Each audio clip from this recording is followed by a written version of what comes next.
معلومة للعلم بالشيء بس، يعني في ناس بتقول على الجهاز ده افوميتر وفي ناس بتقول عليه مالتيميتر، هما الاتنين صح. هي بس كلمة افوميتر دي كانت تطلق على الانواع القديمة جدا، لان زمان كان في جهاز مخصوص لقياس التيار الكهربي بيقيس امبير فقط، ما بيقيسش اي حاجة تانية، وكان اسمه اميتر. وبعد كده كان في جهاز بيقيس فولتية فقط، فكان اسمه فولت ميتر. وكان في جهاز ثالث بيقيس مقاومة فقط وما بيقيسش حاجة تانية، فكان اسمه اوميتر.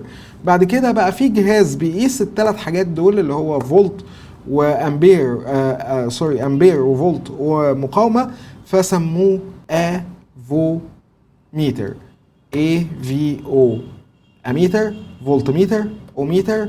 اخدوا اول ثلاث حروف الاي والفي والاو، فبما ان الجهاز جمع الثلاث حاجات مع بعض فسموه افوميتر. مالتيميتر دي ظهرت امتى؟ لما بقى الجهاز ضافوا ليه اوبشن ان هو يقيس حراره ويقيس تردد ويقيس مكثف ويقيس كذا، فقال لك لا، ده هتبقى شغلانه بقى لو ناخد كل حرف من كل كلمه، دي شغلانه، فسموه مالتي ميتر، يعني جهاز قياس متعدد المهام.